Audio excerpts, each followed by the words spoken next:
Hello, my name is Kyler. I animate in my spare time as a hobby. I animate with Blender, and I do it for fun. I've animated a lot of stuff this year, so this is going to be a compilation video of everything I've animated, and I'm going to sort of explain each animation as I go. Alright, so let's see here. First animation I've got is this stack of cubes falling. This was made pretty early on. There's a couple elements going on here. Obviously, there's physics being calculated for the cubes falling and bouncing off of each other. Really basic physics happening there. There's a lot to tweak on this one. When I was originally working on it, I really didn't know much. Found out that the scale of each object has to be applied before you do the physics calculations, otherwise they kind of get out of whack. I think this was my first time really nailing it in terms of getting the physics to look right.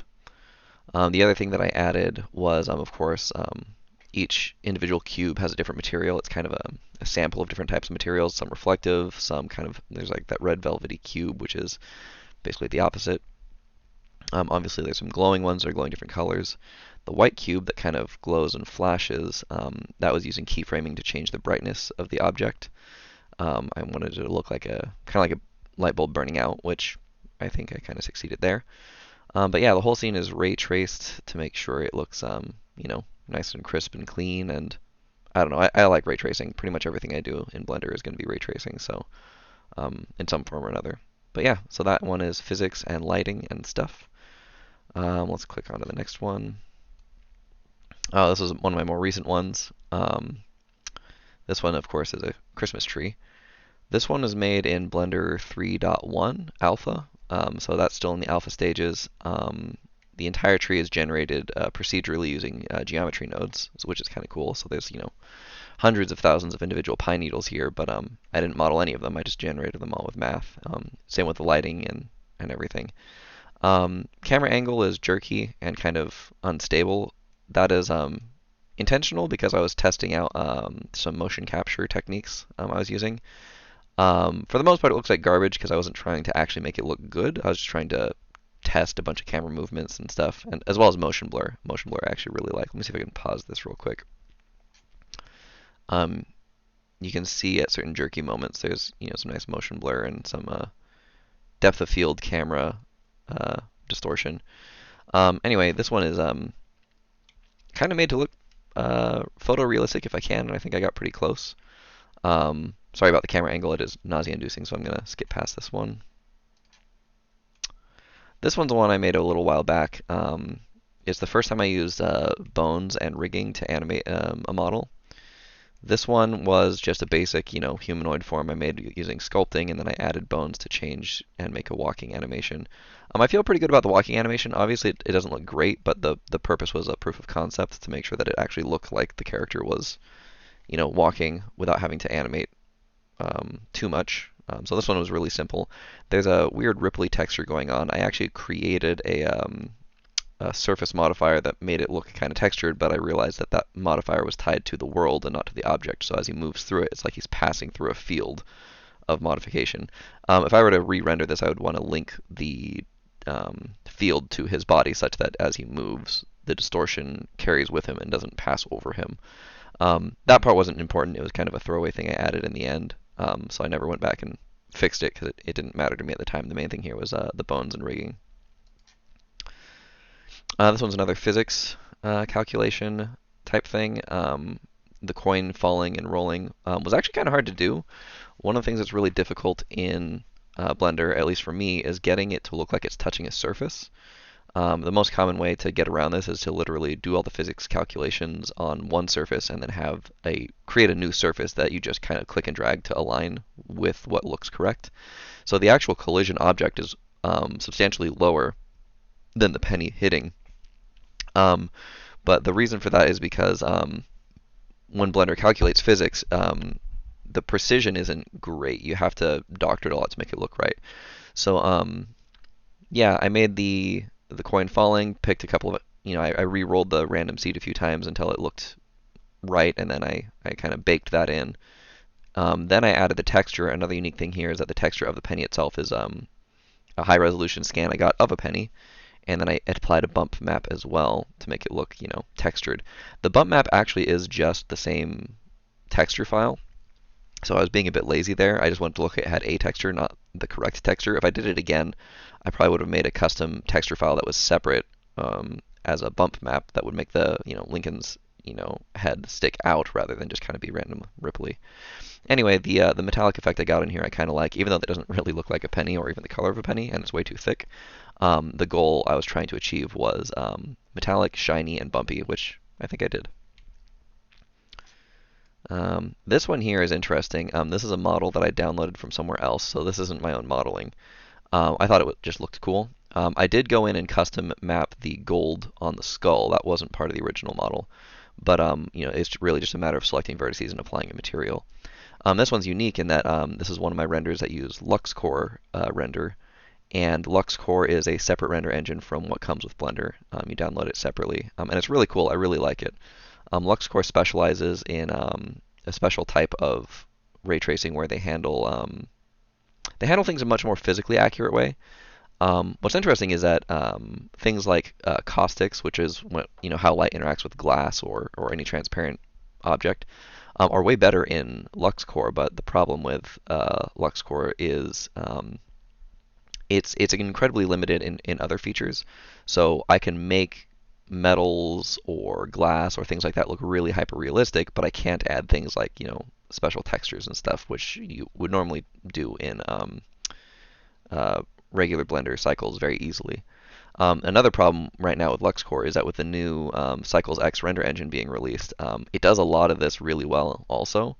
I still prefer LuxCore for a few things, but by and large, the render engine that just came out in Blender 3.0 kind of steals the show. It has better performance in a lot of cases and actually has really good caustics now, even though they're just starting to scratch the surface on what they can do with caustics. The Cycles X caustics actually already look really good, as well as their metal reflections and that kind of stuff. So I might not be using LuxCore as much in the future just because a lot of the features that I was downloading it for are redundant with Cycles X.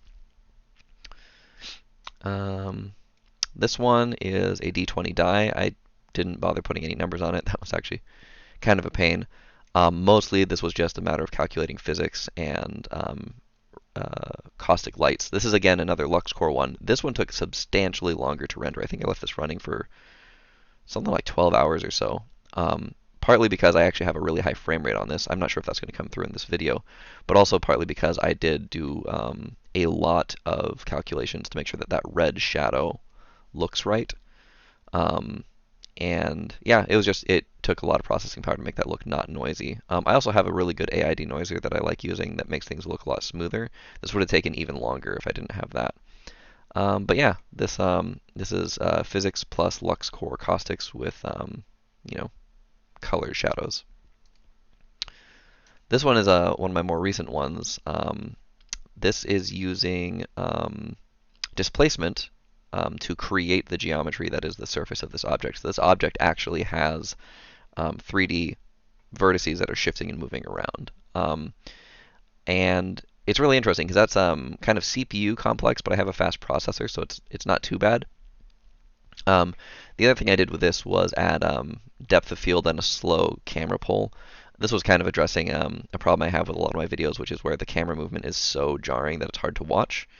This one I wanted to look really smooth and crisp and, as photorealistic as I could. Obviously, this is like a fake object that can't really be real, but I wanted it to look and feel real. So I have an area light rather than a point light, which I usually use. So you have a nice and long strip of light that gives you kind of the 3D feel with the lighting. And then I also have another thing that's unique about this particular animation is that the point of focus for the camera has to be really, really tight because I have a very strong depth of field. You can see a lot of blurring around the edges when you're zoomed in close. And as I pull back, I want to change the depth of field to make a more crisp whole image.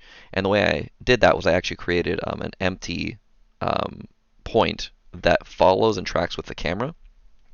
And the reason I did that was because the camera can then focus on the surface of the object rather than the center of the object. If you set it to autofocus, it'll actually focus on the center of the object that you're focusing on, which works pretty good in most cases. But if you're having a really, really tight field of view, you want to make sure that you're actually focusing on the surface of the object. And I think I did that really well with this one. Um, so this one is my first kind of long form video. This is a Yule Log. Um, this one was interesting. This one was by far the most expensive and most difficult one to render. Expensive in processing time, I mean. Total processing time for this was close to 40 or 50 hours. Kept my house warm. And yeah, this one is really just a couple of cylinders dropped on a basic geometry, but the most of the work here was in obviously rendering the flames. The flames took about 30 hours by themselves just to calculate the flames heat and density maps. And then after that, I applied the actual flame effects, and that was another 10 hours worth of rendering. The total render file for this was like 185 gigabytes, so I had to put it on a separate hard drive just because it took up so much space for the actual cached physics file. Um, this one I'm really proud of in that it looks good at face value, I think. There's a couple of problems I have with it. I have this weird distortion effect going on that was only supposed to apply to the orange embers and ended up getting applied to the actual geometry. So I'll probably update this again next year to make it look a little better, but um, I'm by and large really happy with it. Also, the bricks are procedurally generated. I didn't model any of that. I just applied a basic brick effect and then added displacement as well to create the geometry out of thin air. So, and also the other thing that's unique about this particular one is that I crossfade looped it into a 2.5 hour long video so it could be watched on YouTube as a Yule log. The total actual footage is about 104 seconds, which is also one of the longest renders I've ever done in terms of total frames. But then I had to loop it back in on itself because there's no way I was making a 2.5 hour long actual render because that would have been terabytes upon terabytes of physics information that I just couldn't realistically do.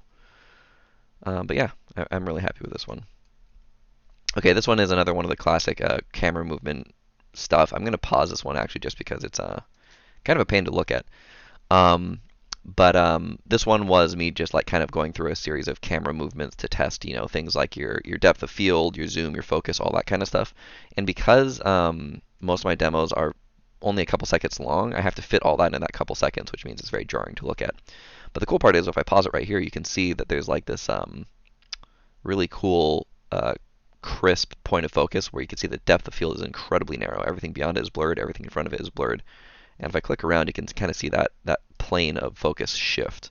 And that's really what I was going for here, was testing the variables of camera motion and seeing, what that would look like. The ball itself is also kind of procedurally generated with the displacement map, similar to other ones I've done. And then the background is kind of just a random noise map that I made. Nothing really special there, just needed some contrast. This one's just completely broken. I actually made a couple of different grass ones. This one is better paused. I actually use this to render as a picture, but then I tried to animate it, and it turns out I just am really bad at animating hair, which is it's using the hair physics engine for this. The animation looks terrible, but when you pause it, it actually looks pretty cool.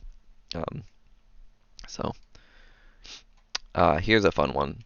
This is what I'm getting into the fluid dynamic physics calculations. This is actually similar to the fire in the sense that I had to run a physics calculation to determine how everything would interact with each other. This one is interesting because I created kind of a zero gravity environment that was supposed to look like ink kind of dripping into water. And then I just got carried away. I created a turbulence field so that the liquid follows that particular field and shifts and moves around. And then I have the ball flying through it to give another physics object to see how, the fluid gets displaced. Coloring wise, I put a lot of work into trying to make this look nice and crisp. Normally when you create a volumetric fog of any sort or a liquid of any sort, you end up with a lot of very fuzzy and hazy looking stuff, and I wanted a nice crisp edge, so I think I accomplished that here. You can kind of see like the crisp edge on the edge of the fluid. I could do a bit more. One of the other things I was kind of messing with was created kind of like this purplish artifact that's not smoothed out. I'm not exactly sure what I was trying to do there, but whenever I do something with a high level of physics calculations, I usually end up just posting it as is, because when something goes wrong or doesn't look exactly right, it's really time consuming to go back and redo anything. So if I were doing this, professionally, of course, I would have to go back and do it again. But since I'm not, I just kind of post it because it looks cool anyway. And if I ever want to do more fluid effects or specifically any kind of volumetric effects, I know I have a little bit more experience on what not to do to make things look a little nicer. Okay, so this is one I've done a lot of liquid metal animations in the past, and I'm still stuck with them. I really, really hate the way this the metal touches the edge of the glass and you get all these weird artifacts. It doesn't normally you just expect a perfect mirror shine finish like mercury hitting, but you get all these like rectangles of geometry where the light is bouncing off funny. I honestly don't know why that's happening. It's something that is really difficult to deal with because when you deal with liquid physics, the way it interacts with a surface runs into the same problem I had with a penny, which is that there's like a gap there. And the only way to deal with that gap is to allow the liquid to pass slightly through. It doesn't have like a mathematically perfect surface. What I did with this one, which worked to some extent, I think it needs some tailoring, is I created a Boolean operator where basically I took the two pieces of geometry, one which is the liquid and one which is the glass, and I created a Boolean math operation that says anytime there's a vertice passing through this object, subtract it, Um, and that gave me a nicer finish because this is actually smoother than you would typically see if you had liquid touching against glass. But there's still some weird artifacting there, which I think is actually not because of the fluid passing through the glass, because that's all subtracted out, but it's because of the fluid that's not quite touching the glass. And I don't quite know what to do about that yet, because I turned the physics calculations on this incredibly high in terms of the physics resolution, and I still get a lot of artifacting. So that'll take a lot more experimentation to figure out, but liquid physics is just generally hard anyway, so I'm not expecting that to come quickly either. Here's another one that I rendered with Lux Core. You can tell because the shadows are, partially transparent with some lensing effects. That's the caustics. And yeah, it's just two cubes. Originally, this was supposed to be like, rolling dice on a craps table, but it ended up just turning into another extravaganza of trying out different materials. I really like the way glass looks in Blender when you see all the distortions. Actually, I'm going to pause this because another thing I did here was motion blur. And I want to pause it somewhere where you can see like this curve of motion blur in the reflection. Let me click another couple spots. Yeah, there's like some really nice motion blur. I really, really like motion blur in pretty much all cases, and this is a good example of it. The other cube is just a light source. I think I have some other like photo effect because you can see there's like some color splitting. I forgot what I did there, but it was some kind of like I think it was like some kind of old-timey camcorder effect I applied on. Nothing really special there. It was just like an after effect that I applied. This one is one of the first ones I actually did with Lux Core because you can obviously tell that there's some lighting in the shadow area that is, caustic. That was the whole point. This one's interesting because it was my first time really trying to use Lux Core at all, so this was really just how good is this at using caustics. The previous render engine I was using was called Appleseed, which did do caustics, but it was incredibly slow. I understand that it's more physically accurate, but it was so slow it was barely usable. A single render would take days, and it would be like a couple seconds worth of video footage, and it was just painful. This one I rendered within minutes, and it was just incredibly good looking. There's obviously a couple of like weird artifacts where there's like black boxes appearing. I'm not actually sure what happened there. It was the first time using it, and I think it was literally just a glitch that happened during the render process. Again, I left it in because it didn't affect the main effect that I was going for. So I left the black boxes because this is just a demo loop, and I just wanted to make sure that that the shadows looked right, and I think they do. This one right here is when I was using a motion capture, using actually a Wacom tablet. I basically used the pen as an input device, and I think I got kind of a cool effect here. Animation, I usually use like motion tweens and stuff, which makes it for a very smooth transition. It's good for camera pulls and pushes and stuff that has to be very consistent. But if you want something to look more human and more dynamic, that's really hard to do. And really the only way to do that is with motion capture at a certain point. And so this one, I had very sharp, jarring motions intentionally to really show off what it looks like when you have a human hand animating it.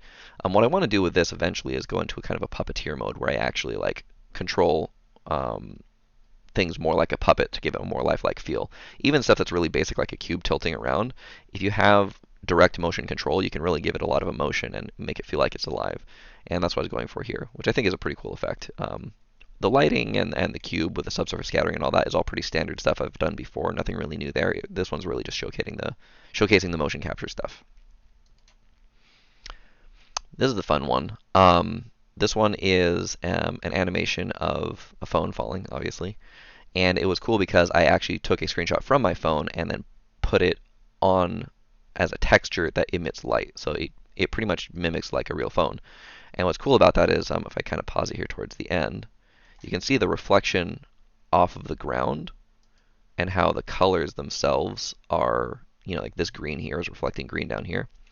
Also has really good motion blur, which is very satisfying for me.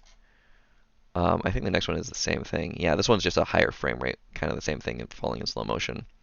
And you get a lot more sense of like that motion blur, that bounce, and even the color reflection off the phone. Even though it's facing down, you can see that this colored lighting is still appearing down here.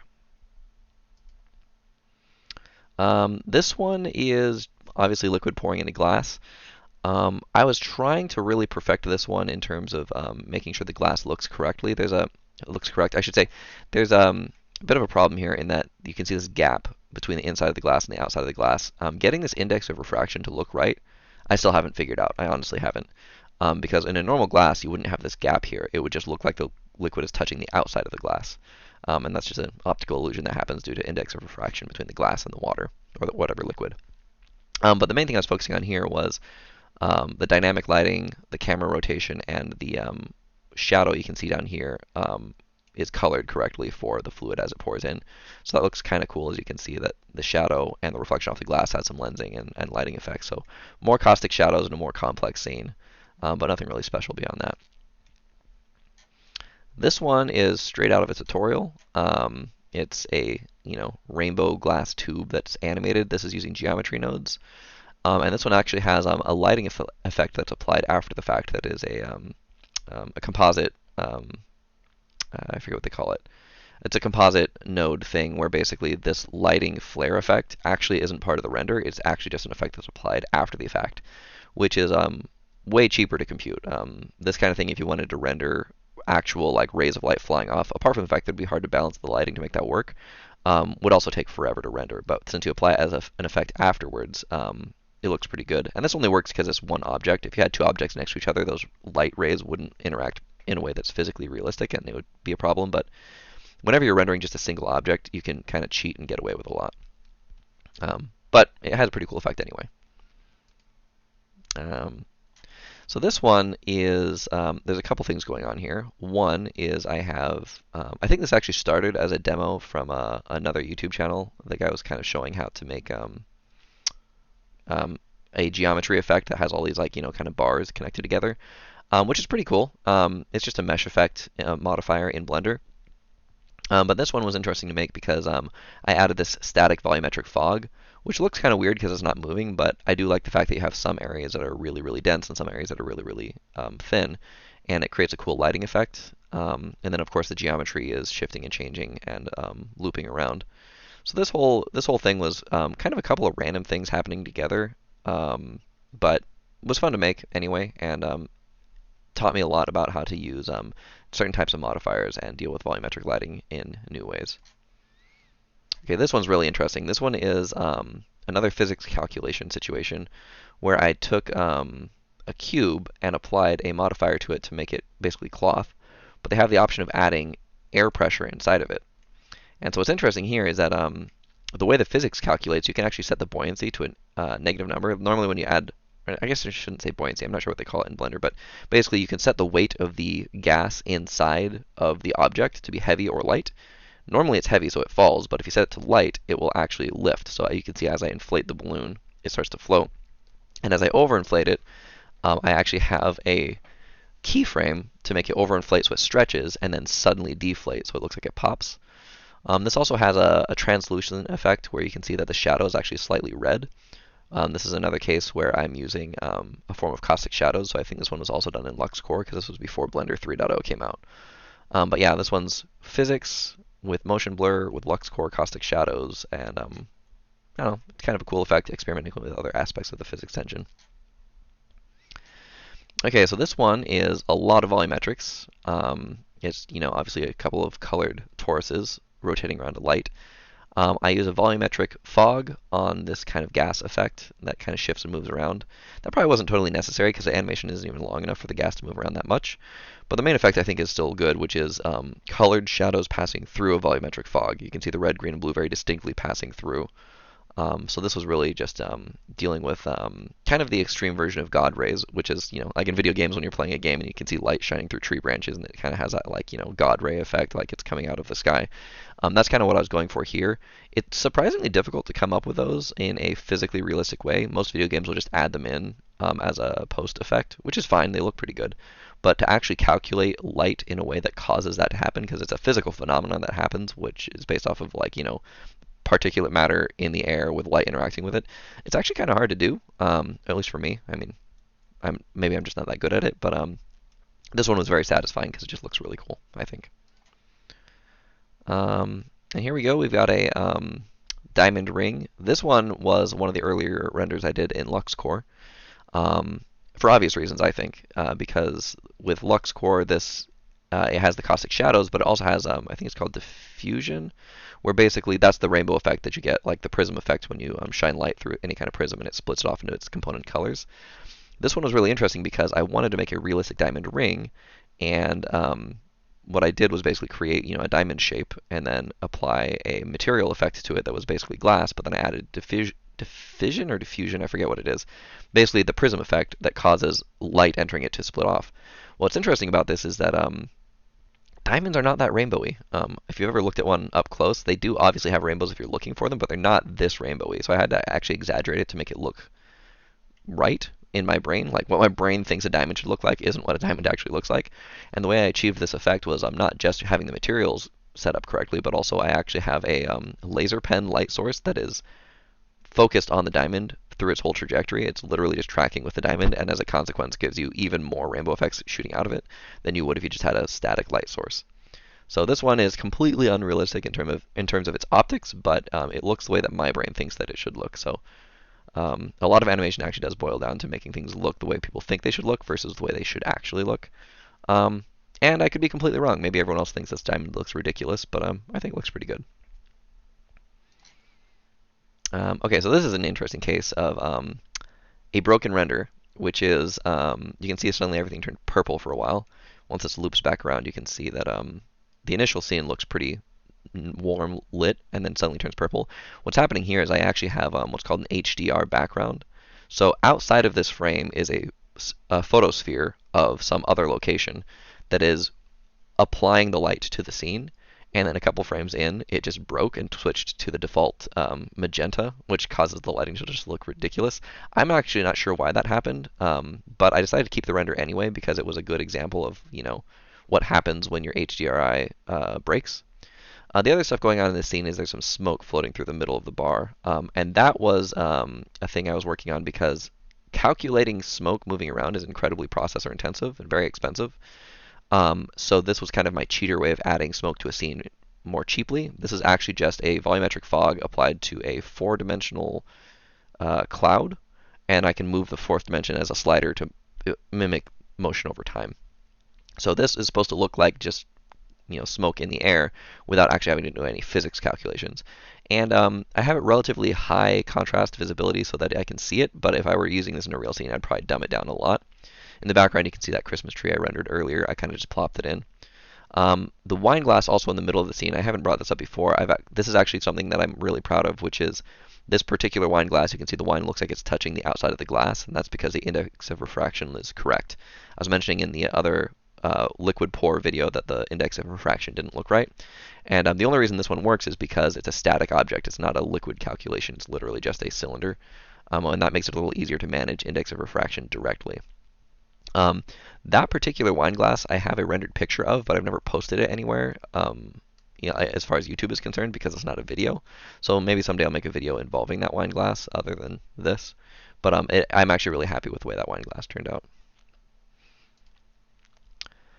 And here is the same bar, just without the wine glass, just a glass on the bar and nothing else really, and then a camera that pulls back and rotates. This one was actually made earlier than the previous scene. I've actually been using this bar as a test bed for a lot of new things that I make, so it's becoming actually rather cluttered. I have a bunch of stuff in the bar because it's a complex environment, so I can add things to it and see how they interact. Like the Christmas tree as an example. This particular one is just a really straightforward camera pullback. You can see there's some depth of field, some blurriness in the background, and mostly it's just a lot of lighting and texturing, and then the glass, of course, looking physically real was important. The bottles in the back and the mirror in the back were not that important. I just needed something in the background. But you can see that the mirror is reflective but kind of blurry, and the glasses are really, really basic models, but I wanted them different colors to make it more dynamic and interesting. This one was also rendered with Lux Core Shader engine, which is great because all of this glass actually has really cool effects. You can see it's kind of blurry and wobbly. That's just because I was using very few samples and smoothing it over with AI denoising. One of the problems with AI denoising is it's made for individual renders, so when you render individual frames, the denoise per frame doesn't necessarily line up in a way that makes sense, so it creates this kind of shimmering effect, which I actually don't mind, and it can be minimized by just increasing the number of samples per render. But for demo reels, I wasn't super worried about it because this is I didn't want to be spending all week rendering just a couple seconds of a bar. And here we are back at the beginning with the cubes. So I'm going to go ahead and just stop this right there. But yeah, this has been my year in review. This is all animations that I've made occasionally on the weekends or in the evenings, and this is all stuff I do in my spare time for fun. I feel like I've come a long way this year. I've learned a lot. I'm actually really happy with a lot of the updates that have come out for Blender. That's made my life a lot easier. But yeah, this is kind of my side hobby that I really enjoy doing, and I wanted to make this video to help explain to people what I'm doing and why. I know a lot of people have watched my demo videos and they don't really have a lot of context for what something is, or mostly because I'm really bad at explaining things. So hopefully this gives you an idea and insight into what I do, why I do it, and why I enjoy doing it. So thanks for watching, and I hope to see you again next year.